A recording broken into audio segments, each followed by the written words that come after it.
Today I'll be sharing with you the exact candlestick setups that I use to trade consistently with my strategy. Hi there, and welcome to the Forex Collective. This is Brian bringing you another informative Forex video for beginners. So let's just dive right in. What is a candlestick? Well, let's start with a blue bar. So it says it open at the bottom of the rectangle, and then at the top of the rectangle there's a close. So what that shows is the price opened low and then closed high, and that rectangle is called the body.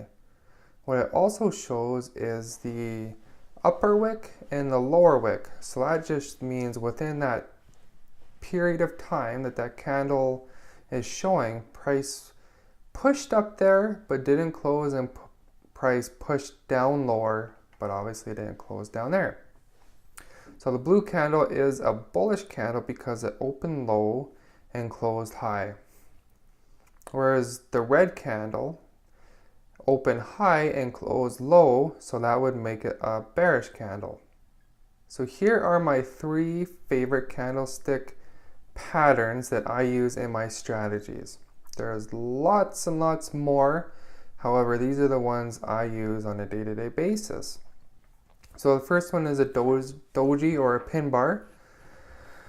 I like to refer to it as an indecision bar because if you look at that three candle formation under doji, the middle green bar looks like a pin.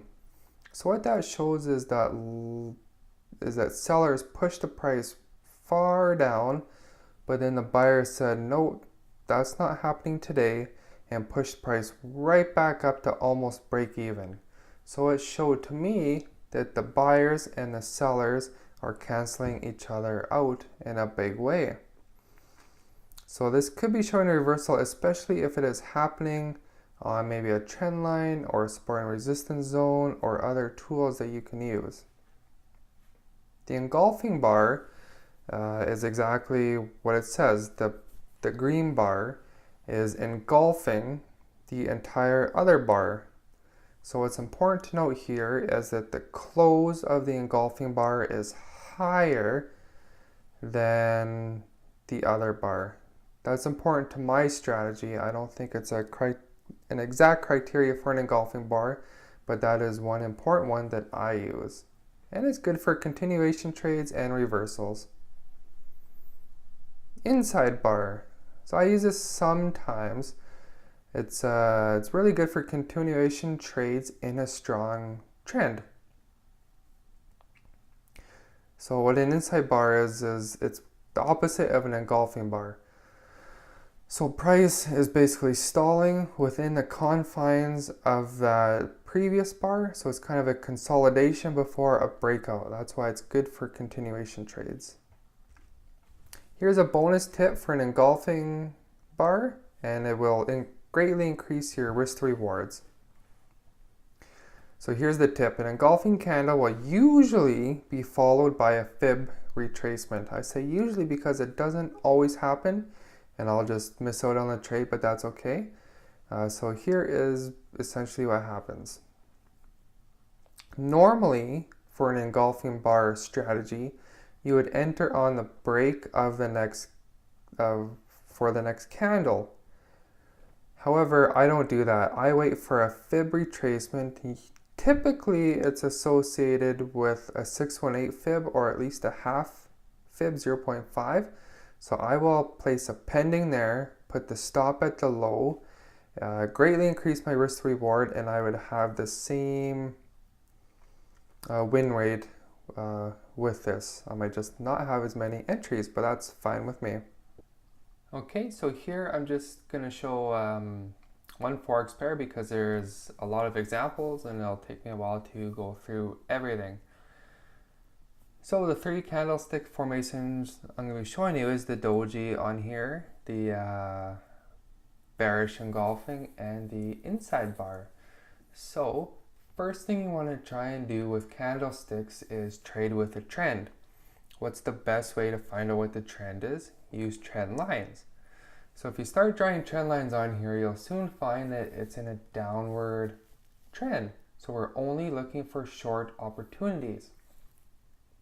So let's start with at the top here and just work our way down to see what was happening. Now the best way to learn for you is to see what I do here, back testing, and then you take this, see if you can see the exact same information on your Forex pairs, and see if you can come up with similar results for your strategy. And this is a strategy that I do use in my signal service, which I'll be releasing shortly. So if you haven't, please hit the subscribe button, and so you'll be alerted. Okay, so right here, so with any kind of candlestick, you either want to use it when, so if we're looking for shorts, we want to use it when it's at the top of the trending channels. So here we have the trend line, we're at the top of the trend line, so we can see right here is the inside bar. So we would enter at the break, and our stop would be the structural high hit, or BACA, which I've talked about in the first trading video I put up. So if we put it there, then our target would be at a structural low somewhere down here. So this would have been a winning trade of a risk to reward 2.5. You can also note right here there was a bearish engulfing candle, and what price did after was it did retrace deep first before going down. So if I'd seen this candle, if I was just going to do a continuation engulfing trade, I would have put my pending there, put it at the structural high, and then had something similar. So it both would have been a winning trade. Then what happened? So price came down. It's starting to get to the lower side of the channel. So I just copied this here and copied it there. So we can see that this red bar right here did form an inside bar. However, it's questionable if we would have taken this trade because it's already at one of the lows of the channel. We want to take shorts when they're at the top of the channel to have better odds. So we ideally wouldn't trade that. It's been sideways action since that point.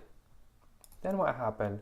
An engulfing bar finally was able to take price out. So this bar happened, no retrace happened, so we actually wouldn't have been triggered on this trade. Price broke out. You can see the price hit the bottom of the channel, that these dojis and pin bars formed. Price reversed, came back up. And then, I might have missed one. So another example, we wouldn't have taken this inside bar because the trend is going up. I don't use inside bars for reversals, I use them as continuations. So although that inside bar did work for reversal, we would not have entered it. Again, down here, we're at the bottom of the channel. Inside bars are forming right there, but because it's at the bottom of the channel, we wouldn't have taken it again. And then,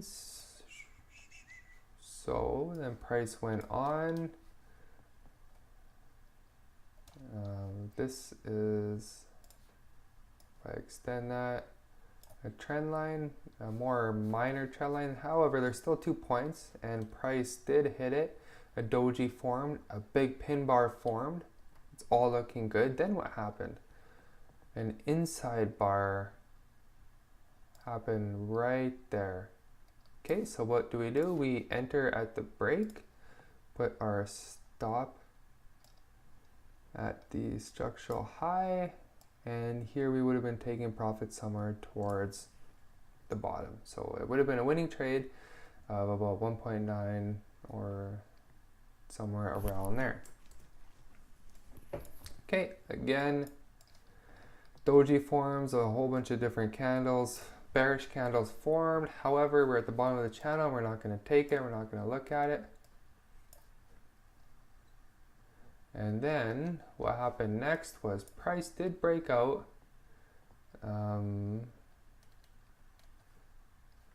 But there's no engulfing or inside bars here. This one.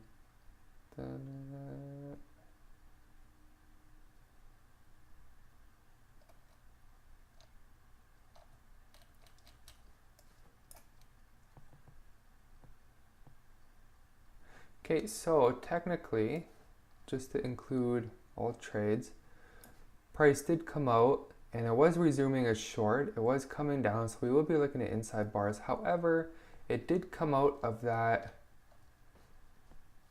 trend line.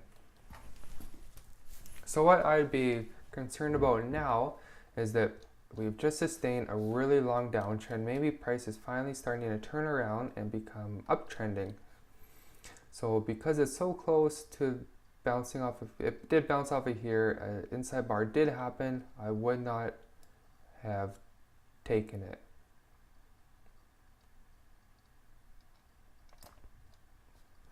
But then of course, price did finally find, here, what if we take a channel line of this? I should have. So that's why channel lines are important. We can see the price is finding major resistance. So let me delete some of these to make things a little clearer. So you can see price did break out of that channel line. However, it did convincingly break below. Here was another inside bar. I don't know if I would have taken it because of all this confusion going on with it possibly breaking out or not. And then, see, all these inside bars are kind of forming on, you can see that there's kind of a support there, so I wouldn't use it as a continuation trend.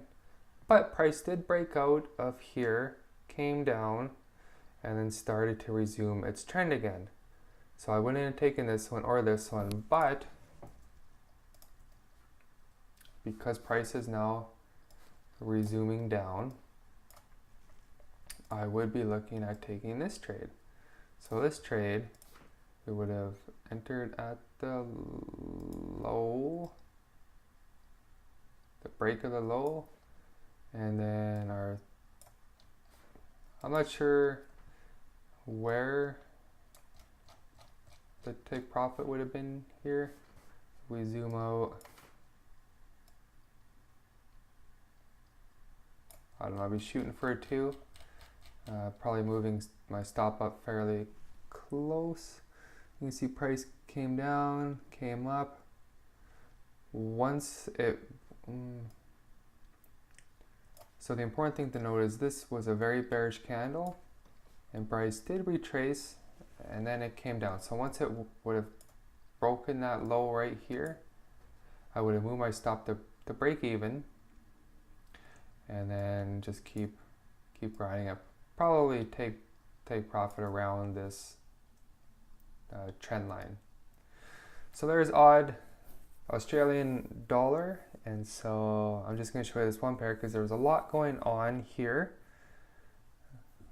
And yeah, that's the key to candlesticks. Just do it with a trend, and there you go. As you can see, candlesticks can be used consistently to make profits and find continuation trades or reversals. It's just all about being patient and waiting for the right setup, usually when they're combined with another strategy like trend lines or support and resistance, or some of the other ones that I'll cover in future videos. And again, all of these price action videos will be leading up to one kind of master price action strategy that I'll be releasing in the next few weeks. So don't forget to hit the subscribe button so you get alerted when that happens. Also, I'll be releasing a subscription service soon, so please stay tuned.